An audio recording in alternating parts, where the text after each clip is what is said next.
Oh, bit out of breath. This is the first dam. I can't remember the name of it now. We call it the first dam. And as you can see, they're losing water out down there because it's actually only rained last night for the first time in about 2 months, and the river had gone very low, so they have to put a certain amount of water out to keep the fish alive and things. So this is the visitor centre. That used to be the place where they, when I was younger, they used to, all the stuff in there used to fix the dams and the valves and stuff. People used to work in there, but it's changed to a visitor centre now.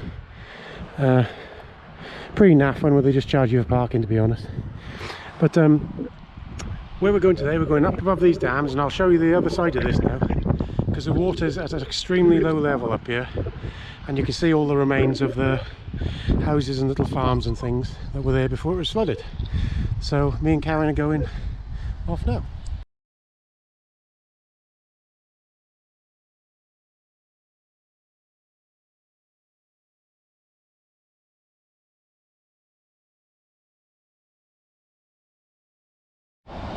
Right, we're a bit closer here. I thought I'd show you a few things.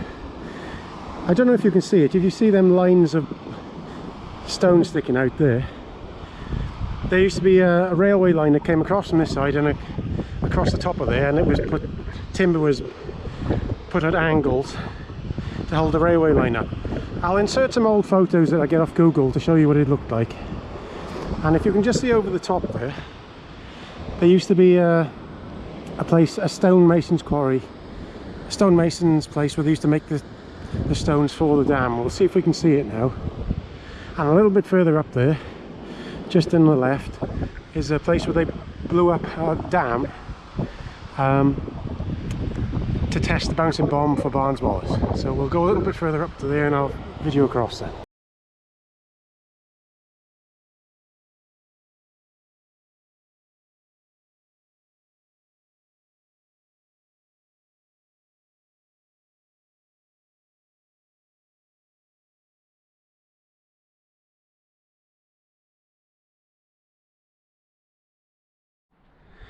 I'm sure I told you before when I've been up here on the bike, but that over there, that's just come to sight now, if you can see above my finger, is the old stonemason's yard there. Yeah, that's what you just said to me. Yeah, I'm talking on the camera. All right. And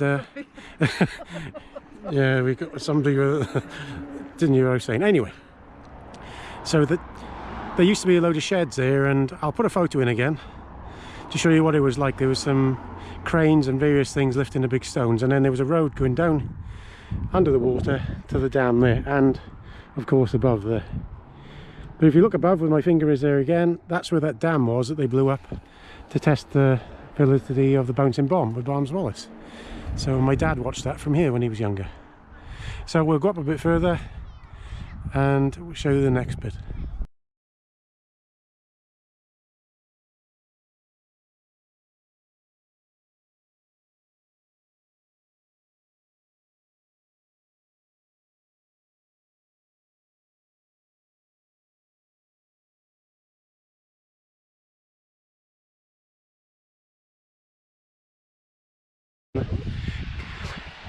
See underneath the bridge there where my finger is, that's where the water comes up and was released from the Clearwind Dam, which is right up there. It's the biggest dam, the last one that was built. So this has gone extremely low and they're having to refill it from there. So just behind them trees there is the chapel, but there originally was a chapel down here that they knocked down, and a farm and some houses. I can't sadly remember the name because I'm a bit thick like that. But where that water's coming up, there's a few more remains around there. And round the corner is where the poet Shelley had a holiday home, and I'll show you that bit now.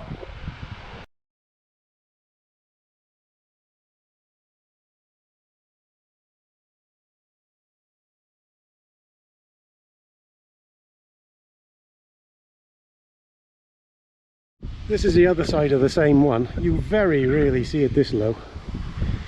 And like I said, that's where the water comes out from the other dam, because this has gone down so low.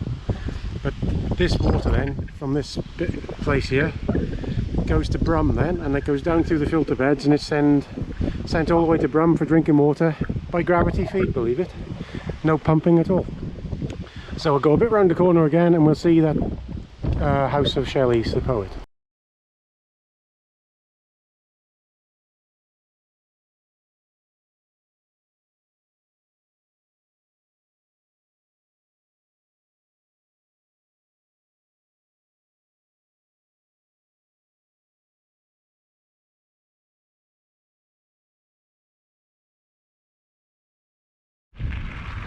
What we're riding up here now, with it, as locals call it, the line. It used to be that's the narrow gauge railway line where they used to take all the materials up to for the dam and things, and they turned it into a cycle path. Oh god, when I was younger now. I'm 50 this year, for Christ's sake. I suppose maybe 25 years ago they did it. It's pretty good, to be honest. Anyway, I remember doing a bit of an old thing in school about this. They had 17 to 18 miles of railways up here, and then if they needed some stuff moved to a different area, they'd just move a little bit of the railway, because it was quite a easy thing to move. So we'll go to the next bit up here. There's the remains of an old house again, and as you know, I love me metal detecting. I'd love to get on it, but you shouldn't really go on these things without having permission, so you'll get in trouble otherwise, so don't do it. Always ask a landowner before you metal detect, even though it is tempting. Now this is down now to what it would have been like before the dam even got here, so this, I'm pretty sure this was the size of the river used to be in the old photos I've seen. Now, I'm not quite sure of the name of this house here, but there's the remains of a little house there. There's one up there that's called Tintledget, so this is probably something to call named by it. But we'll go a little bit further down here, and there's some stepping stones down here as well. But if you look at this now, where the green is, these used to always be fields. So quite interesting how it's gone back to grass straight away.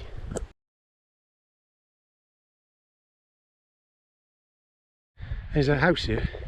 There's a house here. I can't remember the name of it, sorry. If I can remember it, I'll put it in. This was here, but if you look beyond there, being a metal detectorist, look at them stepping stones crossing that river. Imagine that this has been here for hundreds and hundreds of years before the dam was built, and people are going back and forward across there. That would be one of them places that you could find a lot of stuff. But like I said, you can't do it up here because they're like hawks around here, and you can't get permission. But that looks like someone else to me. I'll try and remember what the name of this house is. Doesn't it? Yeah, this is Like a work, you know, like the head of a workman type. well, this was where the main architect for the dams used to live around here. So he lived up there. So this is about half a mile below Pingarreg Dam, and down on the ledge down here where the train and the other things used to go on to do with the dam, there were some more buildings down there. God, I can't remember this name. Above it there's another house called the Brick House, but this one here was built for the main architect to live in. And I've done a fancy bridge here, I can see. I managed to put my front wheel of my van down through the old one many years ago.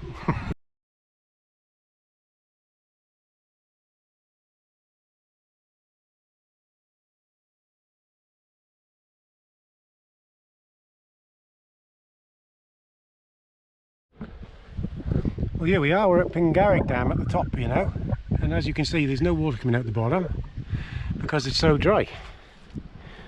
Obviously it rained last night and it's a bit in it, but I can't remember if I told you about this many years ago. Me and my cousins, when we were in our early teens, we were sharing above here at Pingarreg Farm, and this was coming over.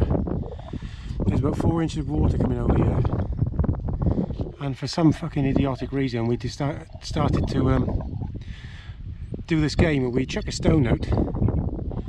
If a stone wouldn't land on there, and we had to go walk right to the middle and back here again. And if the stone would land on here, so walk and back, get the stone. But it was so slippery you could not put both feet on that top bit because of the water. You had to put 1 foot on that stone bit and 1 foot on there. It was coming over my boot. I remember doing it. Couldn't do it now these days, a bit daft, eh? But if you look up there now, you very rarely you'll see these dams this low. And there's a place called Devil's Gulch there, the cutting, where we'll go up to see now, and then where the train used to go through, and there's some stones fell in there, and then around the corner there's another dam then again. Right, if you look here, this is called the cutting, and this is where the railway used to go in, because the actual corner here was, they originally went round the outside, this one side here, but it was too tight for the train, so they had to cut through here, and they cut through it with pick and shovel and dynamite. And I'll insert a photo here to show you how they did it. And it's shut at the moment, closed because a couple of boulders have fell down, and with all this modern day stuff they can't even move then. They're after £1 million grant to fix it instead of just getting it done. Progress it's called. There we are, so they stopped you going there. So you have to go on a bit of a treacherous path by the side.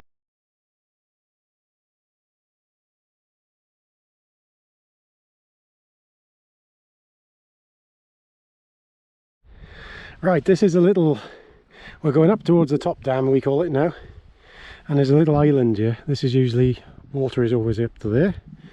So as you can see, it's right down and right to the bottom there really. So the water goes round both sides of it. I haven't been out there this year at all, but I have been out there. So we'll go up towards the top dam as we call it now. And they're up to something up there, building something or other.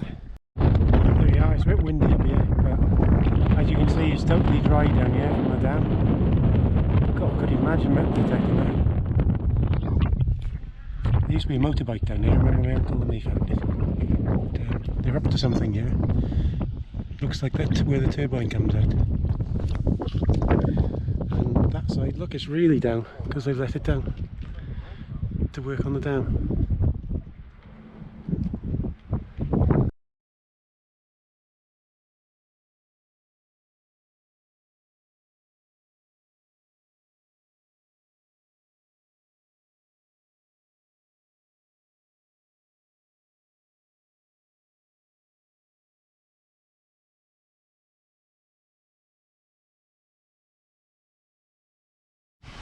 There we are, we've come right back round the road now and we're back down below the flickering lamp, below Pingarrig Dam. Look how low it is. And hold on, as long as it doesn't get run over here.